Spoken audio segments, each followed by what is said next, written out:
A few months ago, I posted a video titled "We Must Stop Saying the Left," linked in the description, in which I reiterated the thesis which underpins my worldview, that the true architects of wokeness and all its permutations are not what we commonly think of in Western liberal democracies as left-wing. This is becoming more evident by the day, most notably in the left's rabid embrace of Islam and more recently Hamas. One would have thought by now that an ideology so incoherent as to simultaneously embrace homosexuality and fundamentalist Islam would present a moral conundrum for our friends on the left, but apparently not. Queers for Palestine, anyone? Need I say more? What most people colloquially think of as a lefty is variously interested in workers' rights, social welfare for those who've fallen through the cracks, anti-big business, anti-war, tolerance of alternative lifestyles, and a desire to conserve the natural environment and the creatures that inhabit it. Present that avatar to any reasonable person and they'll tell you, oh, that's a left-wing person. But this is no longer so. The contemporary left has, over the past decade, been increasingly displaying either contradictory or hugely exaggerated positions on all these long-held tenets of leftism.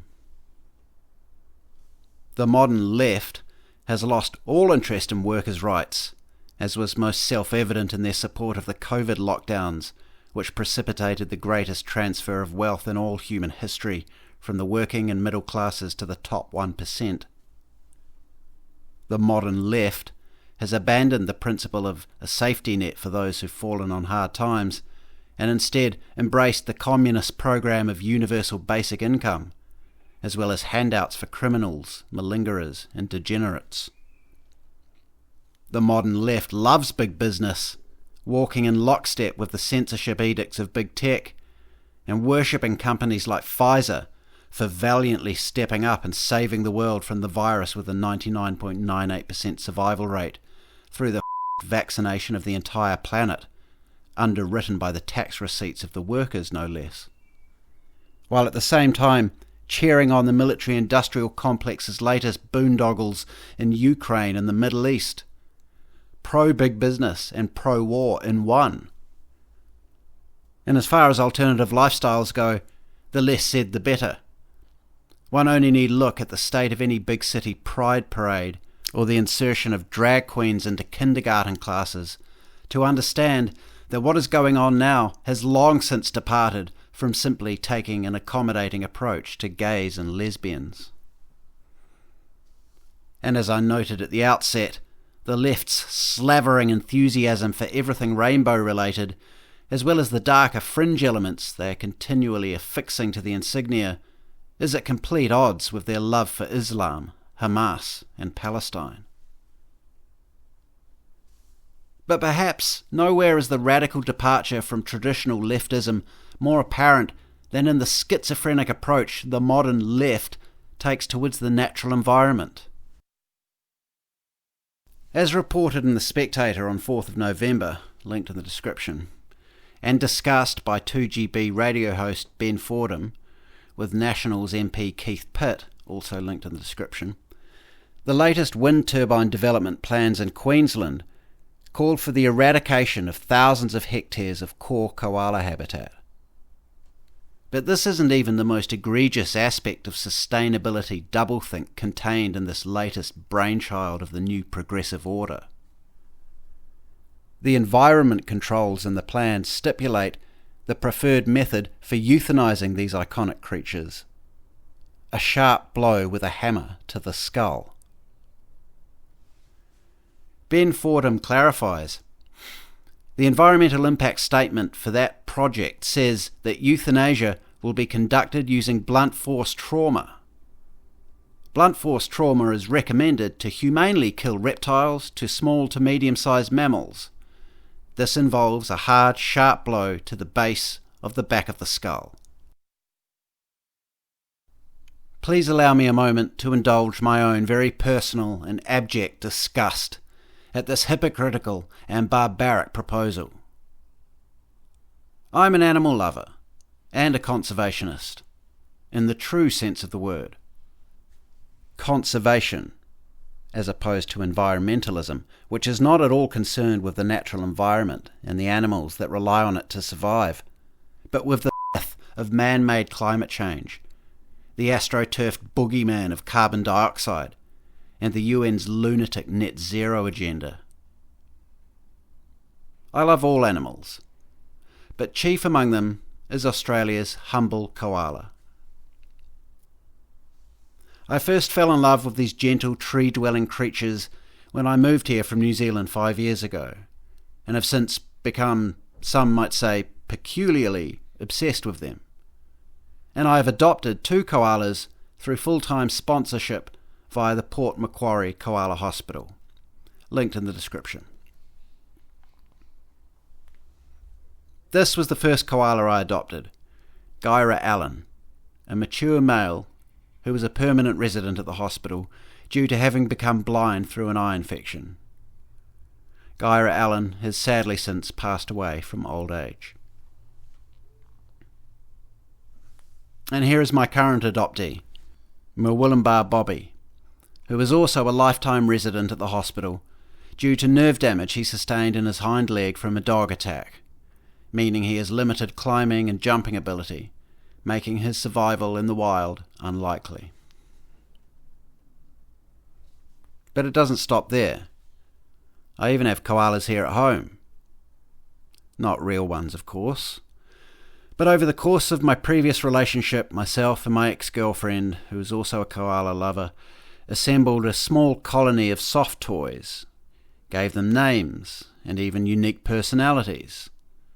And as much as I worry what you'll think of me having admitted this quirky personal detail, they even slept in the bed with us. It's one of those silly things couples do, and it was, I think, one way we had of brightening up the long, lonely Melbourne lockdown period. Elizabeth took Percy and Paul in the separation, but here are, from left to right, Perry, Paddington and Pierre, who remain with me, and I dare say, until I meet someone new at least, will continue to inhabit my sleeping quarters. By way of interesting anecdote, you will notice that Paddington is also blind. I found him sitting in a small tree on Raglan Street in Balaclava, and decided to rescue him. From the state and the smell of him, it was evident he too had been the plaything of a dog, and then discarded, and then placed in the crook of the tree by some community-minded passer-by. So I took him home, and we washed him up in the bathtub, and then I got out my needle and thread and sewed up his missing eyes. Now that I've sufficiently humiliated myself, I can get back on topic. But I wanted to illustrate for you my deep and undivided love for these animals, so as to qualify my complete and utter outrage at the Queensland wind farm proposals. An outrage grounded in the true spirit of conservationism. I'm a conservationist, and as such, I completely oppose the absurd permutation of the sustainability agenda that is the inefficient eyesore of wind turbines. Not only because they are such a waste of time, money and space, and not only because they destroy koala habitat, but because of the havoc they wreak on both the countryside and all forms of wildlife, not least birds. In this sense, one could call me left-wing. At least one could have done, pre-2012 or thereabouts. It appears that to be left-wing nowadays, one must be in favour of destroying the natural environment and clubbing scared, defenceless animals to death in order to make way for the farcical steamroller of sustainability. Now, I don't like it when they clear koala habitat for urban development either, and believe there ought to be robust zoning regulations in place to prevent this, one of the very few things that government is good for. It is, however, somewhat more sensible destroying wildlife habitat, building homes for people to live in, than it is erecting giant lumbering absurdities that not only provide a mere trickle of the power created by fossil or nuclear fuel, but break down, burn out, and fall to pieces after only a few years. Yet not all land clearing projects are created equal. According to the Spectator article, farmers wishing to clear land for grazing pasture are met with a stiff regulatory stick.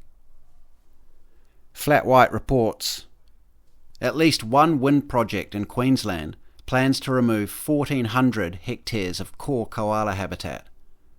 Farmers will be shaking their heads in disgust. If they so much as touch a tree that a koala is suspected of looking at, they're in big trouble. It's one rule for the government's vanity projects and another for the citizens. Other wind projects rejected by the Morrison government because they posed unacceptable risks to koala habitat have now been approved by Labor because they are required to meet legislated state renewables targets. The renewables targets are supreme to conservation interests. And so we see what really undergirds the modern left. It is not a humanitarian concern for all living creatures and a love of the natural environment. It is not a desire for clean and efficient energy. New generation nuclear power can do this at a fraction of the price and environmental damage of ideological jamborees such as wind and solar farms. Look into small modular nuclear reactors, SMRs, if you're sceptical on this. It is not even about the craven abandonment of long-held ideals in favour of lucrative realignment with the corporate superstructure, although this does play a part. It is, fundamentally, a cult-like adherence to globalist doctrine, a rank and servile loyalty to the machine. Wind turbines have nothing to do with creating sustainable energy. We can do that cheaply, efficiently and swiftly with nuclear. Sustainable energy is not the end game. The end game is an impoverished and subservient underclass of modern-day peasants. An underclass that encircles the earth and is so hobbled by its own misery and poverty that it hasn't a hope in hell of deposing its thin stratum of overlords. This is why I say we must stop referring to the progressive cult as the left. They are not the left as you and I understand it, and we should not bestow on them even the dubious honour associated with this moniker. I have said before that I consider the left-right paradigm largely meaningless in the present day, but it is still useful in denoting the spectrum of core political, social and cultural tenets of the past century, and, as such, left and right still do technically exist. As I've demonstrated in this video and elsewhere, I hold some traditionally left-wing positions, and I also hold many others that would be considered by most to be more right-wing. And we may still use this dichotomy where appropriate. But let us stop referring to the minions of the World Economic Forum and Agenda 2030, people like our left-wing Prime Minister Anthony Albanese, or the Wicked Witch of the West Jacinda Ardern even, as the left. Some decades ago, the bankers who run the world and their marketing and PR teams realised that their fraudulent enterprise could only endure beneath a cloak of kindness and empathy. And thus, wokeness was born. They appropriated leftism and used it to mollify and mesmerise the young and the naive. And now leftism, or liberalism, or whatever one wishes to call it, is not what it used to be, but whatever dissonant mishmash of hypocrisy the machine says it is. Let us recognise that there is nothing left-wing about cheering for a religious ideology that endorses throwing gay people off buildings. Let us recognise that there is nothing left-wing about bashing a koala on the back of the skull to make way for a useless piece of junk posing as a source of clean and sustainable energy. These people are not the left. They are the mindless, intoxicated foot soldiers of the machine. Thanks for listening. Please subscribe to the channel so you don't miss any future videos. Please also subscribe to my Substack at jjdawson.substack.com. And if you'd like to keep in touch, please do follow me on X at RealJJDawson. You can also follow me on Getter, Gab, and Minds. And of course, if you enjoyed this, please do give it a like and share it about, because it really helps me out.